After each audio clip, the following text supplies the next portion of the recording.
Hello everyone, कैसे हैं आप सब। आज हम बनाएंगे ये बर्थडे केक। तो आज हम बताएंगे कि प्रीमिक्स से स्पंज कैसे बनाते हैं।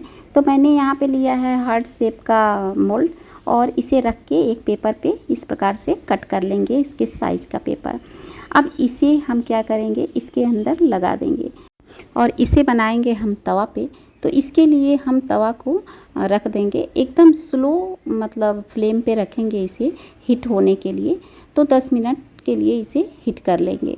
अब चलिए देख लेते हैं कि बैटर कैसे बनाते हैं। तो थोड़ा सा मैंने इसमें मोल्ड में ऑयल डाला है, ये रिफाइंड ऑयल है, और इसे अच्छी तरह से ब्रश की सहायता से ग्रीस कर लेंगे ताकि ये चिपके नहीं। और इस प्रकार से ये पेपर कट किया हुआ डाल देंगे इसके अंदर। तो ये फूड रैपिंग पेपर ही है, कोई बेकिंग पेपर नहीं है, तो वो भी एक बेकिंग पेपर जैसा ही होता है। अब यहाँ लेंगे हम प्रीमिक्स। तो मैंने ये बीच वाला बटन दबा के बाउल का माइनस कर दिया है जो भी वेट है।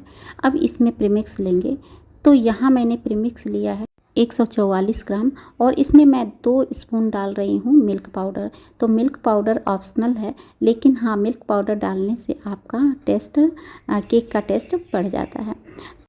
तो इसके लिए मैंने टोटल 152 ग्राम लिया था, यानी 150 ग्राम आप लेंगे इस टाइप के केक के लिए तो परफेक्ट केक बनेगा। बट मेरा भी थोड़ा सा 600 ग्राम के करीब हो गया था, क्योंकि इसके ऊपर फॉन्डेंट के फ्लावर लगे थे, उसका भी एक्स्ट्रा हो गया था। तो इस टाइप का अगर केक हो तो आप थोड़ा सा और कम प्रीमिक्स लें, यानी डिजाइन के अकॉर्डिंग अपने प्रीमिक्स का मतलब घटा बढ़ा सकते हैं। इसमें मैंने थोड़ा चॉकलेट एसेंस डाला है और थोड़ा सा मैंने इसमें ऑयल डाला है। अगर आपके पास नहीं है तो आप स्किप कर सकते हैं, या तो वनीला एसेंस हो तो वो भी डाल सकते हैं। अब थोड़ा थोड़ा पानी डाल के एक स्मूथ सा बैटर बना लेंगे और इस सारे बैटर को इस टिन के अंदर डाल देंगे अच्छे से। तो इस प्रकार से, और ये स्पैचुला बहुत काम का है, तो ये आपके पास होना ज़रूरी है, जिससे कि एक भी बैटर आपके बाउल में नहीं रहेगा। अब इसे टैप कर देंगे कि ताकि सारे एयर बबल्स निकल जाए, और फिर ये जो तवा गरम हमने किया है इसके ऊपर हम इसे धीरे से रख लेंगे और एकदम फ्लेम को लो रखना है, और इसे हाफ घंटे के लिए छोड़ देना है, चेक भी नहीं करना। हाफ घंटे बाद आप इसे चेक करें और देखिए एकदम स्टिक साफ़ आ रही है। अगर आपकी स्टिक साफ़ नहीं आ रही तो 5 मिनट्स और छोड़ दीजिए, इससे ज़्यादा इसमें टाइम नहीं लगेगा। अब इसे हम अच्छी तरह से ढक के छोड़ देंगे। अब चलिए इसकी आइसिंग कर लेते हैं। तो इसे डिमोल्ड करने के लिए एक नाइफ़ ले लीजिए, या तो मैं तो यहाँ पैलेट नाइफ़ ही ली हूँ, और उसी से चारों ओर से पहले केक से छुड़ा लेंगे और उसके बाद ऊपर से टैप टैप कर देंगे तो ये डिमोल्ड हो जाएगा अच्छी तरह से। अब जो भी पेपर है उसे निकाल देंगे और ऊपर साइड का जो पार्ट है थोड़ा सा कट कर लेंगे। ये भी सॉफ्ट है, बट कट इसलिए करेंगे ताकि जब भी सोकिंग करें तो अच्छे से केक के अंदर मतलब शुगर सिरप चला जाए। अब इसे 3 पार्ट में डिवाइड कर लेंगे। तो अगर आप नाइफ़ से नहीं कट कर पाते हैं तो आप इसे धागे से काट लीजिए निशान लगा के। तो इस प्रकार से 3 लेयर मैंने कट कर लिया है, और यहाँ पे मैं एक टिश्यू पेपर रख के उसे गीले कपड़े से टैप टैप कर रही हूँ ताकि वो इधर उधर बेस जो है फिसलेगा नहीं, क्योंकि केक बनाते समय इधर उधर बेस बहुत स्लिप करता है। अब यहाँ मैं ये मोल्ड इसलिए यूज की हूँ क्योंकि जल्दी जल्दी में, नहीं तो ज़्यादातर मैं राउंड शेप से हार्ट शेप बनाती हूँ।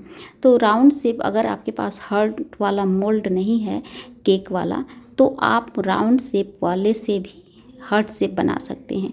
और इसका वीडियो मैं हमारे चैनल पे कई वीडियो मैंने डाला है जिसमें मैंने हार्ट शेप बनाना बताया है। तो वो ज़्यादा शेप अच्छा आता है इस मोल्ड की अपेक्षा, क्योंकि मतलब इसमें उतना हार्ट का शेप उभर के नहीं आता है जितना कि आप राउंड शेप से हार्ट शेप बनाते हैं। तो इस प्रकार मैंने कर लिया है, और इसके ऊपर मैंने थोड़ा सा गनाश डाला है, थोड़ा सा चोको चिप्स डाला है। अगर आपके पास चोको चिप्स नहीं है तो आप डार्क चॉकलेट को क्रश करके भी अंदर डाल सकते हैं, जिससे कि मतलब टेस्ट बहुत ही अच्छा आए। अब इसे भी सोक कर लेंगे और केक को अच्छी तरह से सोक कर लीजिए और 2 घंटे के लिए फ्रीज में बहुत अच्छे से ठंडा होने दीजिए। फिर ये सेट हो जाएगा और कुछ भी टूटता फूटता नहीं है, बहुत अच्छे से रहता है। अब थोड़ी सी क्रीम में मैंने गनाश मिलाई है ताकि ये मतलब ब्राउन कलर का हो। अब देखिए यहाँ मुझे शेप अच्छा नहीं दिख रहा है, तो मैं थोड़ा सा कट करके बीच से निकाल रही हूँ जिससे कि इसके शेप का पता चले। तो इस प्रकार से करके हमने कट करके साइड में कर दिया है, और ये थोड़ा थोड़ा सा क्रीम लगा के इसे मतलब चिकना कर लेंगे अच्छे से, साइड साइड से फिनिशिंग इसकी कर लेंगे। तो इसमें भी छोटा वाला पैलेट नाइफ हो तो ज़्यादा अच्छा है, क्योंकि बड़े वाले से कॉर्नर अच्छे से होता नहीं है। तो यहाँ मैं बड़ा वाला ली हूँ, बट इसमें थोड़ी सी परेशानी हो रही थी। तो यहाँ इसकी क्रम कोटिंग कर लेंगे अच्छे से, और इसे रख देंगे फ्रीज में 20 मिनट के लिए या आधा घंटा के लिए। मैंने इसे निकाल लिया है, और पाइपिंग बैग से मैं इसकी मतलब आइसिंग करूँगी, यानी क्रीम लगाऊंगी। तो मैंने ज़्यादा मोटा कट नहीं लगाया है और बहुत ज़्यादा पतला भी नहीं है, क्योंकि क्रीम मुझे ऊपर से बहुत ज़्यादा नहीं चाहिए था, क्योंकि इसके ऊपर गनाश मुझे डालना था। तो मैंने हल्का ही क्रीम लगाया है, और इस प्रकार से लेके अच्छे से साइड साइड से इसकी क्रम कोट फाइनल आइसिंग कर लेंगे।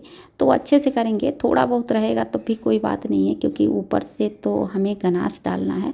और इसीलिए मैंने ब्राउन कलर का मतलब लगाया है यहाँ पे क्रीम, ताकि वाइट रहेगा तो थोड़ा सा भी इधर उधर गनाश होगा तो वो अंदर से दिखेगा वाइट कलर, और ये ब्राउन रहेगा तो इतना नहीं पता चलेगा। तो ऐसे देखिए मैंने कर लिया है इसकी फाइनल आइसिंग। और ये स्क्रैपर जो है वो सॉफ्ट वाला लीजिएगा, जिससे कॉर्नर अच्छे से हो जाए।